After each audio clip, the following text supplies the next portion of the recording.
السلام عليكم، مرحبا بكم متتبعي الكرام على قناة فرح شانال. في هذا الفيديو غادي نحضروا الدجاج محمر بالدغميره على حقو طريقو، تيجي فحال ديال العراسات.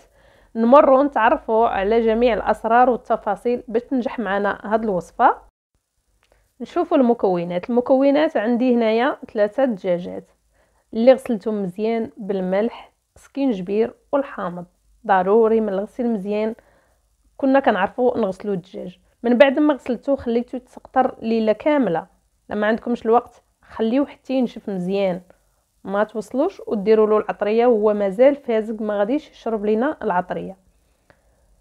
من بعد ما نشف لي الدجاج انا خديته ودرت له هاد الفتيحات في الصدر بالموس باش تدخل ليا التوابل لداخل ديال الصدر ديالو.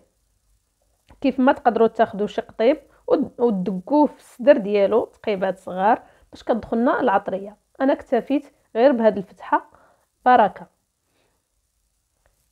غادي نمر باش نشوف العطريه اللي غادي نحتاج للقياس ديال 3 دجاجات. عندي سكينجبير، الزنجبيل معلقه كبيره عامره مزيان، وغادي نحتاج الخرقوم، الكركمه حتى هو معلقه كبيره عامره. انا ما غاديش ندير الملح، الدجاج مغسول مزيان بالملح ما نحتاجوش نديرو الملح. وعندنا مكونات اخرى اللي فيها الملح. غادي نحتاج بسيبيسه وقعقله اللي هي حب الهيل وقشره جوز الطيب. عندي معلقه كبيره ما عمراش مزيان مسوحه. وغادي نحتاج الفلفل الاسود الابزار معلقه صغيره. وعندي زعفران الحر او زعفران الطبيعي، انا عاده كنديرو في الماء وكنخليه يطلق في الماء سخون، اليوم نسيت. غادي نحتاج الثومه، عندي هنا معلقه عامره مزيان ديال الثومه محكوكه، الدجاج كيبغي الثومه ضروري. وغادي نحتاج الحامض مصير، عندي هنا اللب ديال نصف حامضه مصيره، ولكن انا عندي الحامض الحجم ديالو كبير اكتفيت بالنص. عندكم الحامض متوسط ولا صغير كديري وحده. وعندي السمن الحار غادي ندير معلقه صغيره. غادي نحتاج الربيع، قزبر ومعدنوس، كزبره والبقدونس. غادي ندير 3 المعالق كبار اللي مقطعاهم. وعندي العصير ديال الحامض طري ولا الحامض خضر، عصير ديال الليمون. ردوا بالكم يطيحوا لكم هاد العظيمات اللي كيكونوا عندنا في الحامض. واحد الاشاره، هاد العظيمات كما كنعرفوا لا دازوا لينا في الطنجره ولا في المرقه غادي تجينا مره. كيف ما شفتوا معايا انا الحامض خضر درت نص حامضه لان عندي كبيره، عصرت العصير ديالها. وغادي ناخذ شويه ديال الماء ونخلط هاد المكونات اللي عندي باش تذوب ليا هاد العطريه، ونمعكم مزيان بيديا مع هاد السمن والربيع. وناخذ الدجاج ونبدا نتبل فيه. كنتبل له الصدر، هاد الفتحات كنعمرهم لداخل ديالو تحت الجلده كله من الداخل ومن برا، ما كنخليه حتى شي بلاصه، كنتبلو مزيان كيف ما كتشوفوا. هاد التتبيله تقدروا تطحنوها، لا بغيتو تطحنوها في الخلاط طحنوها في الكاس اللي كنديروا فيه العصير. انا اكتفيت نخليها بحال هكذا. عندي الربيع مقطع مزيان ما نحتاجش نطحنها. بغيتو تسهلوا تسرعوا تقدروا تطحنوها، ديروا الثومه والربيع والباقي التوابل ونطحنوهم. غادي نكمل التتبيله ديال الحبات ديال الدجاج اللي عندي، وغادي ندوز باش غادي نعقد ليهم الرجيلات ديالهم.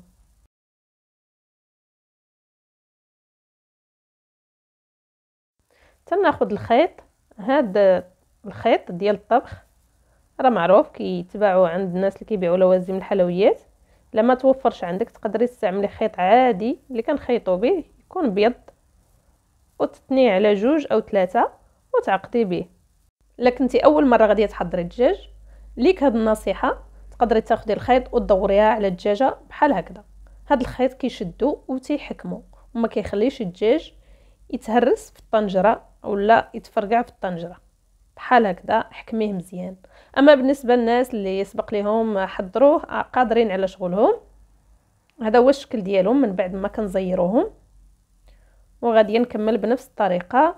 من بعد ما دورت عليهم الخيط انا غادي نخليهم يتشربوا هاد العطريه. نقدروا نبيتوهم، ما عندكمش الوقت كتشرملوهم في الصباح طيبوهم في الليل، اولا غادي نطيبوهم الغد لي في الصباح، من الاحسن تشرملوهم في الليل. الدجاج تيبغي يتشرب العطريه، تيبغي الوقت. من بعد ما تشرب ليا التوابل الدجاج غناخذ طنجره وكنحطو على الصدر ديالو. غادي نضيف ليها 3 د البصلات مدوزاهم في الهاشوار. كيف ما تقدروا هاد البصلات تحكوهم صافي. كنصب عليهم هاد 3 ديال البصلات. وما تبقى عندي من التوابل انا زدت فيهم شويه الملون الاصطناعي باش يعطيني اللون. اللي ما بغاش ما يضيفوش. غادي نحتاج الماء يكون طايب، الماء فاتر. الماء طايب كيعاوننا على الدجاج والدجاج كيتجمع. وغادي نضيف شويه ديال العطريه، غادي نضيف سكينجبير، خرقوم والابزار شويه شويه. الكميه ديال الماء كنعمر عليه الطنجره، تيبقى غير الظهر ديالو اللي كيبان كيف ما كتشوفوا، الظهر بوحدو اللي كيبان. وكنسد عليه الطنجره. الطنجره دائما كنخليها مبسمه. علاش كنخلي الطنجره مبسمه؟ باش ما يطرطقش لينا الدجاج. المده ديال الطهي كامله كنخلي فيها الطنجره مبسمه حتى تنحيد الدجاج. خليت الدجاج تيطيب على نار متوسطه. غادي نصايب دابا الكبادي ديال الدجاج عندي، نديرهم في كسروله، نضيف عليهم عصير ديال الليمون ونضيف عليهم الماء ونحطهم يطلع فيهم الغليه، يتسلقوا سلقه خفيفه، ما نطيبوهمش بزاف، نخليهمش يتسلقوا بزاف. من بعد ما كيوجدوا كنقطعهم طريفات، قطع ما يكونوا كبار ما يكونوا صغار، وباش غادي نضيفوهم من بعد مع الدغميره. غادي نرجع للطنجره كيف ما كتشوفوا دائما الطنجره مبسماها. وغادي نحرك الدجاجات بشويه، غير بشويه، من واحد المره حتى لجوج المرات، غير دابا في البدايه فاش بدات كتغلي الطنجره. من بعد ما غاديش نبقى نحركو. الا كان عندك الدجاج كتير وما عندكش لي سباس، ما عندكش الاتساع في الطنجره، ما غاديش تحركيه. خلي الدجاج كيف ما حطيتيه، حطيه على صدرو وخليه. غادي نحضر الخلطه اللي غادي ندهن بها الدجاج قبل ما غادي ندخلو للفران. عندي الزبده، فلفل احمر، تحميره باش كتعطيني اللون، وشويه ديال السمن، شويه ديال الملح. الاهم هو انها الدهن بالزبده، والباقي كله اضافات تقدروا تستغنوا عليهم. تحميره باش كتعطينا داك اللون كيجي زوين. دابا كتجي مرحله ديال التقيب. غادي نتقبوه، كناخذوا قطيب ديال الانوكس. لما متوفرش عندكم هذا القطيب ديال الانوكس ولا الالومنيوم، كديروا قطيب ديال العود، كتقبوه كامل، الصدر، الفخاذ، الظهر، كله كنتقبوه الدجاج باش كيخرج لنا منه هذاك الماء، كتدخلنا فيه التوابل وكيدخلوا حتى الطياب. كنتقبوه مزيان، ما كنخليو حتى شي بلاصه بلا تقيب. وغادي نسدو عليه ونخليوه يكمل الطياب ديالو. ودائما الطنجره مبسمه. كيف ما لاحظتوا معايا الزيت مازال ما ضفتوش، غادي نضيفو دابا. غادي ندير ليه الزيت الزيتون، وانتم كيبقى لكم الاختيار، تقدروا ديروا زيت الزيتون بوحده او زيت نباتيه العاديه ديال الطياب بوحده، او تخلطوا بيناتهم. انا استعملت زيت الزيتون. بالنسبه للقياس ديال الزيت، كاس ونص، ما يعادل تقريبا 220 مليلتر. من بعد ما طاب لي الدجاج غادي نحيدو من الطنجره ونحطو باش ينشف، يتسقطر ويبرد. كنهزوه غير بشويه. الدجاج سخون دغيا تهرس، يخسر لكم الشكل ديالو. كنحاولوا عليه في الهزه ونخليوه جانبا حتى يتسقطر مزيان وينشف ويبرد. وغادي نزولوا له هاد الخيوط اللي درنا فيه. غادي ناخذ البصله اللي عندي وغادي نديرها في الطنجره. البصله 2 كيلو، ناقصه منهم 3 د البصلات اللي نصبنا منهم في الاول. غنخليهم يطيبوا. دابا كنسد الطنجره، ما كنخليهاش مبسمه، صافي كنسدها عادي وكنخلي هاد البصله طيب على خطرها.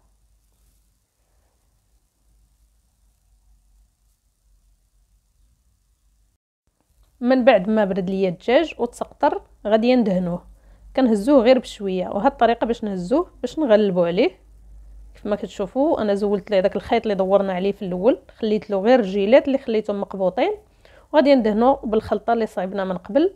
كندهنو مزيان. انا راه باقي هنا واحد شويه دافي، تعمدت ندهنوه هو دافي باش تذوب ليه هاد الزبده. كيف ما تقدروا تخليوه حتى يبرد تماما، عاده تذوبوا هاد الزبده ودهنوها به.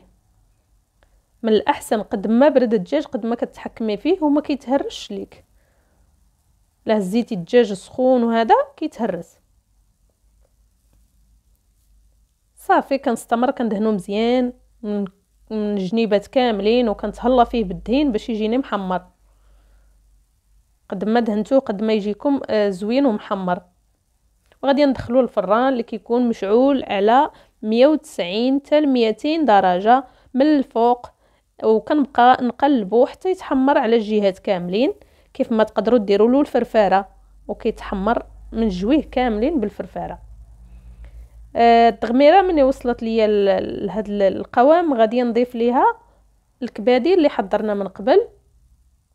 كيف ما شفتوا راه قريبه توجد لكن باقا مازال.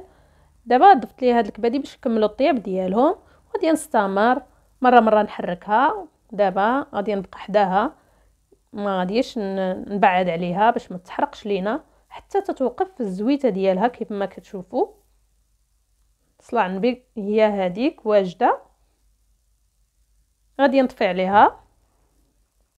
الدجاج خرجته من الفران وجد، التغميره عندي واجده. غادي ندوز باش غادي نقدم الطبق ديالي، والتقديم تيبقى على حساب الرغبه ديالكم. انا درتهم على هذا الشكل، حطيتهم في الطبسيل على هذا الشكل، ودرت التغميره في الجناب. زينتهم ببيض ديال السمان، تقدروا تزينوا ببيض عادي.